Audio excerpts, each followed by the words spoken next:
دعوت اللہ یوسفی اسلوب میں عرض ناشر 14ویں صدی کا اختتامی سال دارالعلوم ندوۃ العلماء کے لیے ایک نہایت مبارک سال ثابت ہوا کہ اس میں دارالعلوم میں ایک اہم کام کا آغاز کیا گیا۔ ایک مستقل تعلیمی ادارہ اس غرض سے قائم ہوا کہ اس میں طلباء کو دعوت و تبلیغ کے اصول بتائے جائیں اور اسلامی فکر کی تربیت دی جائے، اور اس ادارے کا نام المعہد العالی للدعوہ والفکر الاسلامی تجویز ہوا۔ اس کا پہلا سال تعلیمی بہت ہی کامیابی کے ساتھ مکمل ہوا کہ مولانا سید ابو الحسن علی ندوی نے قرآن کریم کے اسلوب دعوت پر محاضرات یعنی لیکچرز دیے۔ ان محاضرات کی کل تعداد 8 ہے، جس کو مستقل کتاب کی صورت میں مجلس تحقیقات و نشریات نے طبع کیا۔ اسی مجموعے میں سے حضرت یوسف علیہ السلام کے طرز دعوت اور معجزانہ اسلوب کی وضاحت جس محاضرے میں ہے، اسے مستقل ایک رسالے میں شائع کرنے کی سعادت حاصل کر رہے ہیں۔ اللہ تعالی قبولیت کا درجہ عطا فرمائے۔ محمد عثمان، واشنگٹن، امریکہ۔ پیش لفظ الحمدللہ والصلاة والسلام علی رسولہ محمد بن عبد اللہ وعلی آلہ وصحبہ اجمعین۔ حضرت مولانا سید ابو الحسن علی ندوی رحمہ اللہ نے اپنی عملی زندگی کا بیشتر بلکہ تمام تر حصہ دعوت و تربیت کے کام میں صرف کیا، اور اس کے سلسلے میں اپنی علمی اور ادبی صلاحیتوں کو پوری طرح استعمال کیا۔ وہ علوم دینیہ، تفسیر و حدیث کے ایک ممتاز ترین عالم اور تقریر و تحریر کے صاحب اسلوب ادیب تھے۔ اسی کے ساتھ ساتھ تاریخ کا بہت اچھا مطالعہ رکھتے تھے۔ انہوں نے قوموں کے عروج و زوال کی تاریخ بھی پڑھی تھی اور اسلام کی علمی و دعوتی تاریخ کا بھی بہت اچھا مطالعہ کیا تھا۔ وہ ملت کے موجودہ حالات کا تاریخ کے سابقہ واقعات سے موازنہ کرتے تھے اور ان پر انطباق دینے کی کوشش کرتے تھے۔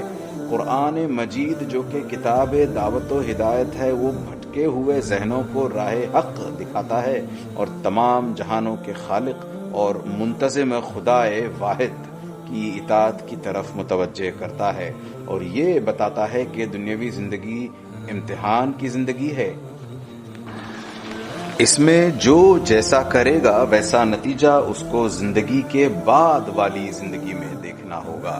آخرت کی زندگی اپنے رب واحد اللہ سبحانہ و تعالی کے سامنے اپنے کیے کا حساب دینے کے بعد شروع ہوگی، اور اللہ تعالی کو حساب دینے ہی میں معلوم ہو جائے گا کہ اگلی زندگی میں اس کو کیا ملنے والا ہے، جزا یا سزا۔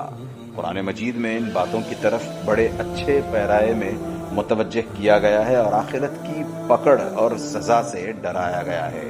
قرآن مجید کا توجہ سے مطالعہ کیا جائے تو بڑی عبرت کی باتیں سامنے آتی ہیں اور دل ان سے متاثر ہوتا ہے۔ اس مطالعے کے لیے خصوصی توجہ کی ضرورت ہوتی ہے، اور اگر کسی علمی بصیرت اور واقفیت رکھنے والے کی رہبری حاصل ہو تو کام زیادہ آسان ہو جاتا ہے۔ حضرت مولانا ایسی بصیرت اور واقفیت والے عالم دین اور داعی اسلام اور مفکر اسلام تھے۔ انہوں نے قرآن مجید کی مختلف صورتوں کی بڑی اچھی ترجمانی کی اور متعدد انبیاء کے قصوں میں جو عبرت کے اور بصیرت افروز گوشے تھے ان کو بڑے اچھے انداز میں ظاہر فرمایا۔ اسی میں حضرت یوسف کے اس انداز و دعوت کا بھی بیان ہے جو انہوں نے جیل کے اندر اپنے 2 رفقائے جیل کے خوابوں کی تعبیر بتانے سے قبل کہا تھا۔ حضرت مولانا نے اس کو دعوت کے بہترین اسلوب کا نمونہ قرار دیتے ہوئے اس کی تشریح کی ہے جو بہت خوب ہے۔ اس کو ہمارے مخلص دوست اور حضرت مولانا کے محب خاص انجینئر محمد عثمان صاحب علیحدہ سے کتابچے کی شکل میں شائع کرا رہے ہیں تاکہ نفع عام ہو سکے۔ اللہ تعالی قبول فرمائے، آمین۔ ناچیز سید محمد رابع حسنی ندوی، 21 جمادہ الثانیہ 1421 ہجری۔ بسم اللہ الرحمن الرحیم۔ حضرت یوسف علیہ السلام کے طرز تبلیغ کا ایک نمونہ۔ انبیاء علیہم السلام کے طرز تبلیغ کی جو مثالیں گزشتہ 2 خطبوں میں پیش کی گئی ہیں، آج کا خطبہ بھی اسی سلسلے کی ایک کڑی ہے، اور اس موضوع پر کل جہاں بات ختم کی تھی آج وہیں سے اس کی ابتدا کرتے ہیں۔ پیغمبرانہ طرز دعوت و تبلیغ کے 2 حکیمانہ انداز ہمیں حضرت ابراہیم علیہ السلام کے ذکر میں ملتے ہیں۔ دعوت کا ایک طرز تو وہ تھا جو انہوں نے اپنے والد کو مخاطب کرتے وقت اختیار کیا تھا، جس کا ذکر سورہ مریم میں ہے، اور دوسرا طرز وہ ہے جو انہوں نے اپنی قوم اور اپنے والد کو ایک ساتھ مخاطب کرتے ہوئے اختیار کیا تھا، جس کا ذکر سورۃ الشعراء میں ہے۔ آج ایک نمونہ اور پیش کروں گا، یہ حضرت یوسف علیہ السلام کے طرز دعوت کا نمونہ ہے۔ سب سے پہلے آئیے ہم ان آیات کریمہ کو پڑھیں جن میں اس دعوت کا ذکر ہے۔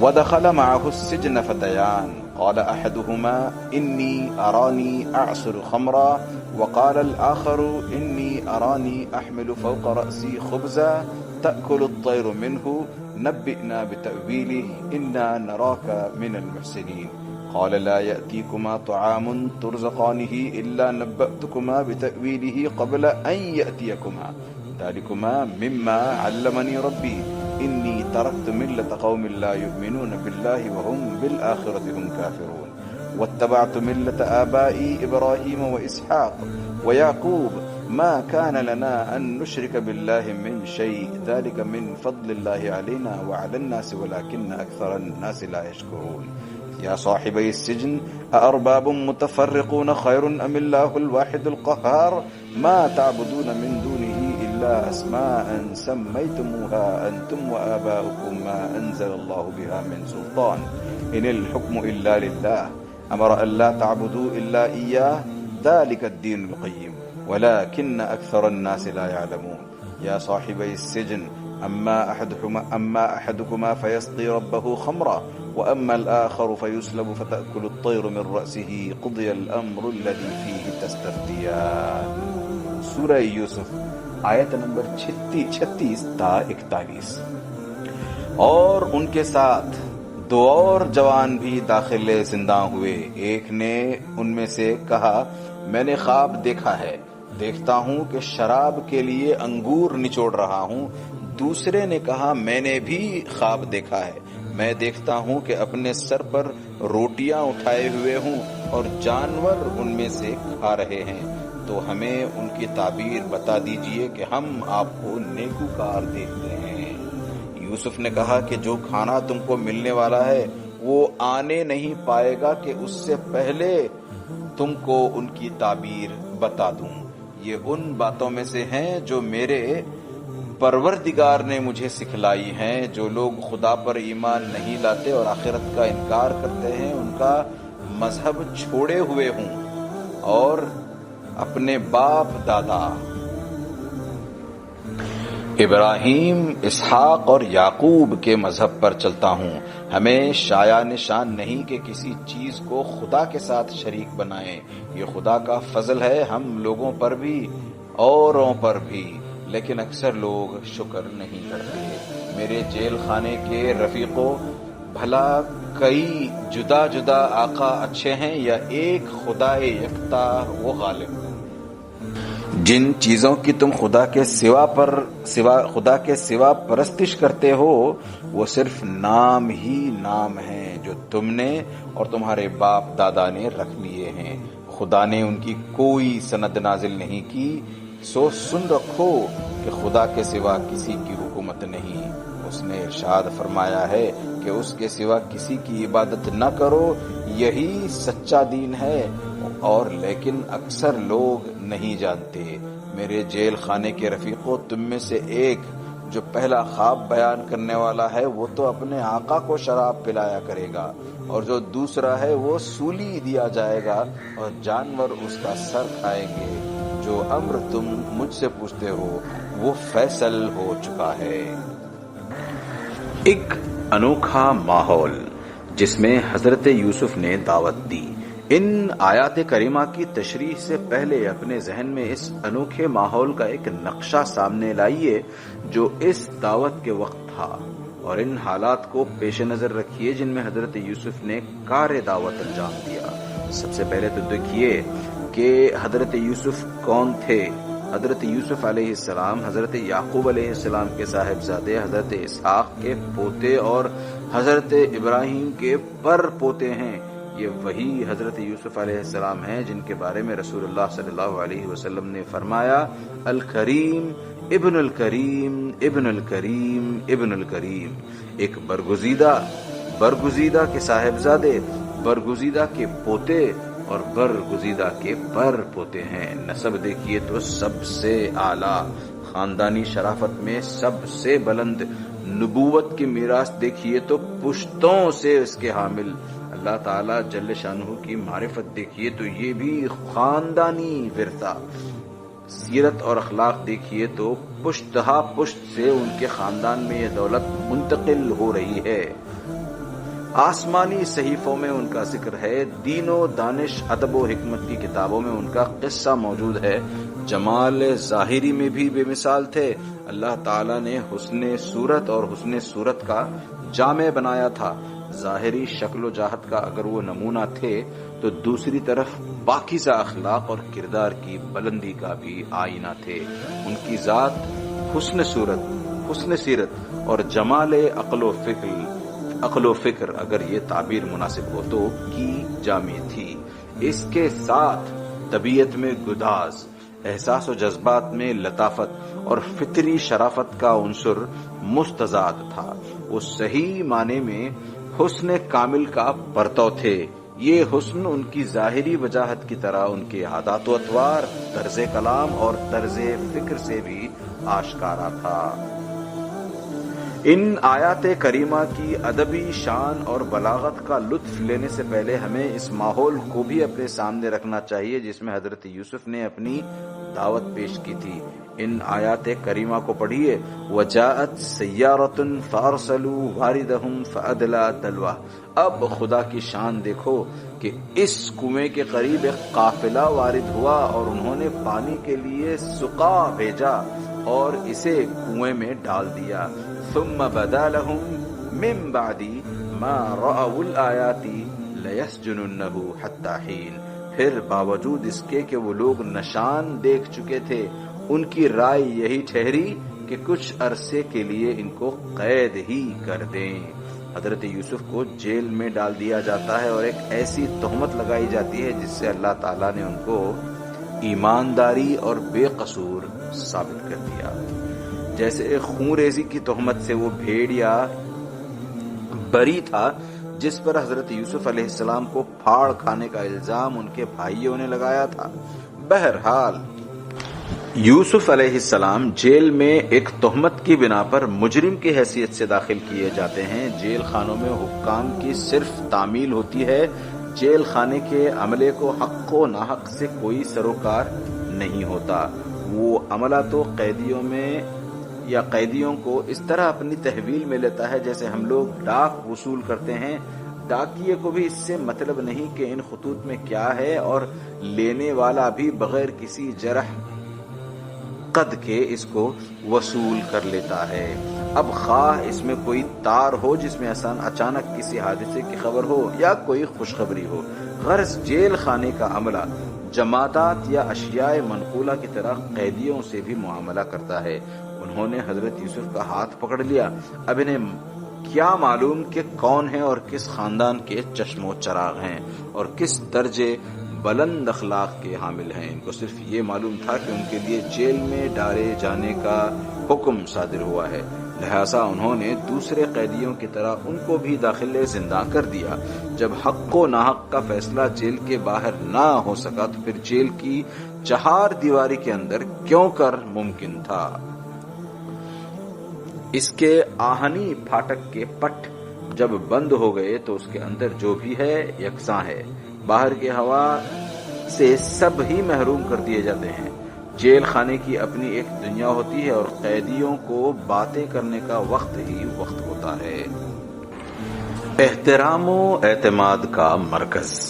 باوجود اس کے کہ سب قیدی برابر ہوتے ہیں، حضرت یوسف تھوڑے ہی دنوں میں لوگوں کی توجہ کا مرکز بن گئے۔ قیدیوں میں ان کی شرافت و حسن اخلاق کا عام چرچا تھا۔ ان کے ماحول پر چھائی ہوئی تاریکی ان کے اخلاق کریمانہ کی نورانیت سے چھٹ گئی۔ سنجیدگی، وقار، کردار کی بلندی، سیرت کی پختگی، عبادت میں یکسوئی اور پھر ملنے ملانے میں خندہ پیشانی، عجز و انکساری، ہر ایک سے اخلاق و مروت کا برتاؤ، کوئی چیز ایسی نہ تھی جس کا اثر نہ پڑتا۔ قیدیوں کے دل بے اختیار ان کی طرف کھینچنے لگے اور ان کا احترام کرنے پر لوگ مجبور ہو گئے، اور یہ سب اللہ تعالیٰ کے منشا و مصلحت کا مظہر تھا۔ اس کے بعد کیا ہوتا ہے؟ قیدیوں میں دو قیدی دو مختلف قسم کے خواب دیکھتے ہیں۔ خواب آئے دن کے خوابوں سے مختلف اور ذرا نرالے قسم کے تھے۔ ایک نے دیکھا کہ وہ شراب کشید کر رہا ہے، اس کے اعصاب پر کابوس کی طرح یہ خواب سوار ہو گیا۔ اس کی سمجھ میں نہیں آتا تھا کہ اس خواب کی تعبیر کیا ہوگی۔ دوسرا شخص دیکھتا ہے کہ وہ سر پر روٹی اٹھائے ہوئے ہے جس کو پرندے کھا رہے ہیں۔ یہ بھی عجیب و غریب قسم کا خواب تھا۔ اللہ تعالیٰ نے ان کے دل میں یہ بات ڈال دی کہ وہ حضرت یوسف سے رجوع کریں۔ خوابوں کی تعبیر لینے کے لیے ان کا حضرت یوسف علیہ السلام سے رجوع کرنا اس بات کو ظاہر کرتا ہے کہ ان کی انسانی فطرت مردہ نہ تھی اور ان میں مشاہدے کی قوت باقی تھی، اور یہ ہوتا آیا ہے کہ لوگ علم و منطق سے زیادہ اپنے مشاہدات و تجربات پر اعتماد کرتے ہیں۔ بہرحال ان دونوں نے اپنے اپنے حساب سے اپنے اپنے خواب بیان کیے۔ ایک نے کہا کہ میں نے اپنے آپ کو شراب کشید کرتے ہوئے دیکھا ہے، تو دوسرے نے کہا کہ میں اپنے سر پر روٹی دیکھتا ہوں جس کو پرندے کھا رہے ہیں۔ براہ کرم اس کی تعبیر بتا دیجئے۔ آپ ہمیں بہت بھلے انسان دکھائی دیتے ہیں، ہم آپ کو ان لوگوں میں پاتے ہیں جو احسان کرتے ہیں۔ احسان کا مفہوم۔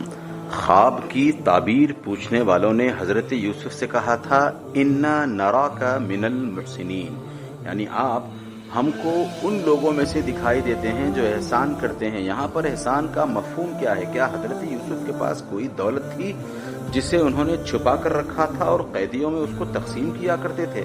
احسان کرنے کا لفظ سن کر جو ہمارے ذہن میں آتی ہے وہ یہی بات ہے، لیکن حضرت یوسف جس حالت میں تھے اس کو دیکھتے ہوئے یہ بات نہ صرف خلاف عقل بلکہ محال معلوم ہوتی ہے۔ احسان کا مطلب ہے کسی کام کو بہترین طریقے پر انجام دینا جو کمال کا درجہ ہے۔ جب رسول اللہ صلی اللہ علیہ وسلم سے دریافت کیا گیا کہ احسان کیا ہے تو آپ نے فرمایا ان تعبد اللہ کأنک تراہ فإن لم تکن تراہ فإنہ یراک۔ احسان یہ ہے کہ اللہ تعالیٰ کی اس طرح عبادت کرو کہ گویا تم اس کو دیکھ رہے ہو، کیونکہ اگرچہ تم اس کو نہیں دیکھ رہے ہو لیکن وہ تو تم کو دیکھ ہی رہا ہے۔ لہذا احسان کا مفہوم یہ ہے کہ ہم آپ کو عبادت میں درجہ احسان پر فائز پاتے ہیں، آپ کو گفتگو میں، معاملے میں اس کمال کے درجے پر پاتے ہیں جو احسان کا درجہ ہے۔ چونکہ حضرت یوسف کے گرد و پیش تہمت اور بدنامی کے حالے پڑ چکے تھے، جمال ظاہری میں حضرت یوسف ایک ماہ تابندہ تھے، یعنی ایک مہ تابندہ تھے۔ معاف کیجیے گا، جمال ظاہری میں حضرت یوسف ایک مہ تابندہ تھے، یعنی ایک چمکدار چاند کے مانند تھے۔ اس لیے ان کے گرد و پیش تہمت اور بدنامی کے ماحول کو حالہ سے تعبیر کرنا مناسب ہوگا۔ لوگ کچھ کا کچھ گمان کرنے لگے تھے، چرچے ہو رہے تھے، قیاس آرائیاں ہو رہی تھیں۔ کوئی کہتا آخر جیل میں کیوں ڈالے گئے، کسی نے کہا کہ ضرور ایسا کیا ہوگا، کسی نے کہا کہ اس سے ایسا نہیں ہو سکتا۔ لیکن یہاں جیل میں یہ سب حالے ختم ہو گئے اور ایک دوسرا حالہ اس صورت و سیرت کے ماہ تاباں کے گرد دکھائی دینے لگا۔ یہ تھا احترام و اعتماد اور تسہین و تعریف کا حالہ۔ بھیانک خوابوں سے زیادہ قابل فکر بات حضرت یوسف نے محسوس فرما لیا کہ جو چیز ان دونوں کو لائی ہے اور جس کی وجہ سے یہ مجبور ہو کر آئے ہیں وہ ان کے